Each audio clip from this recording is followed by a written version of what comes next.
रामायण की कहानी। एक तोते की वजह से सीता को श्री राम से रहना पड़ा था अलग। जाने क्या है कहानी। आप सभी ने भगवान राम और सीता की कई कहानियाँ सुनी और पढ़ी होंगी, लेकिन एक कहानी ऐसी भी है जिसे आप लोग कम ही जानते होंगे। तो आज माता सीता के बारे में एक रोचक कथा जानते हैं। एक समय की बात है जब माता सीता अपने उपवन में घूमने गई थीं। वह कई देर तक फूलों को देखती रहीं, फिर आकाश को निहारा। तभी देखा कि तोते का एक खूबसूरत जोड़ा एक पेड़ पर आकर बैठ गया। तोता और तोती ने पेड़ पर बैठते ही बातें करना शुरू कर दी। तोती बोली, क्या आपको पता है कि स्वामी अयोध्या में श्री राम जी का जन्म हो चुका है? यही वो श्री राम जी हैं जिनका विवाह सीता माता से संपन्न होगा। तोता ने उत्तर दिया, हाँ पता है कि रामचंद्र जी का विवाह सीता माता से होगा। यही रामचंद्र इस धरती पर 11,000 वर्ष तक राज भी करेंगे। सीता जी के पिता राजा जनक स्वयंवर रचाएंगे। इस स्वयंवर में खूब सारे राजा महाराजा दूर दूर से आएंगे।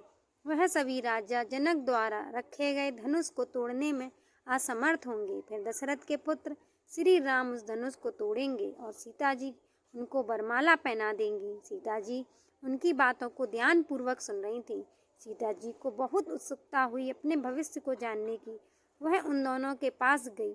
जब उन दोनों ने सीता माता को आते हुए देखा तो वह दोनों डर गए। वह डर के मारे उड़ने को तैयार ही थे कि अचानक सीता जी ने उन दोनों को रोक लिया। सीता जी ने उन दोनों से कहा कि दोनों को डरने की बिल्कुल भी जरूरत नहीं है। सीता जी ने उन दोनों को आश्वासन दिया कि वही जनक पुत्री सीता हैं। उनकी यह बात सुनकर तोता तोती को चैन आया। सीता माता ने उनसे पूछा कि वह दोनों कौन से राजकुमार की बात कर रहे हैं। तब तोता और तोती ने बताया कि वह अयोध्या के राजकुमार और दशरथ पुत्र श्री रामचंद्र की बात कर रहे हैं। माता सीता ने पूछा कि जिस धनुष की तुम बात कर रहे थे, क्या उसे कोई नहीं तोड़ पाएगा? इस पर तोते ने कहा कि वह धनुष केवल रामचंद्र जी ही तोड़ पाएंगे। इसके बाद सीता माता ने पूछा कि उन दोनों को इतनी गहरी बात किसने बताई? तो तोता और तोती ने कहा कि उन दोनों को यह कथा महर्षि वाल्मीकि ने सुनाई। बेहतरीन धार्मिक कहानियाँ पढ़ें। माता सीता और तोते की कहानी है। यह सारी बातें तो सुनकर सीता जी अपने आगे के भविष्य को जानने उत्सुक हो गईं। सीता जी ने उन दोनों से कहा कि वह दोनों उनके महल में ही रहकर उनके भविष्य के बारे में बताएं।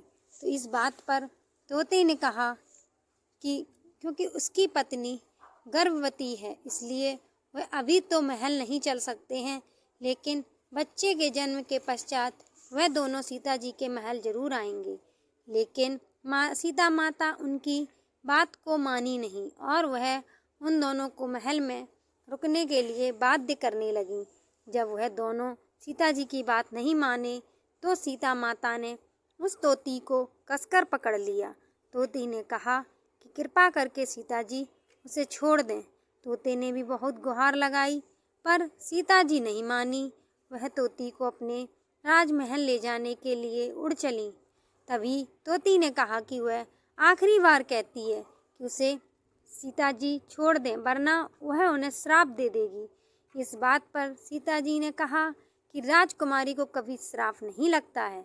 अंत में तोती ने श्राप दे ही दिया। तोती बोली कि जैसे आज एक गर्भवती को अपने पति से अलग रहने के लिए बोला जा रहा है, ठीक वैसे ही सीता जी को भी अपनी गर्भावस्था में अपने पति से अलग रहना पड़ेगा। श्राप देने के तुरंत ही बाद में उस तोती ने दम तोड़ दिया। तोते को अपनी पत्नी का विछड़न सहन नहीं हुआ।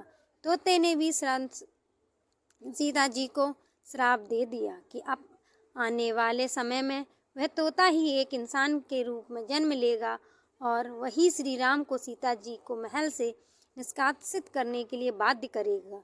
सीता जी ने हाथ जोड़कर विनती की कि वह अपना श्राप दोबारा ले ले, लेकिन तोते ने एक भी नहीं सुनी और वह वहाँ से उड़ गया। यह तोता वही धोबी था जिसकी वजह से माता सीता को महल छोड़कर जाना पड़ा। दोस्तों, आशा करते हैं आपको मेरी कहानी अच्छी लगी होगी। कृपया मेरी कहानी को लाइक करें, सब्सक्राइब करें। Thank you.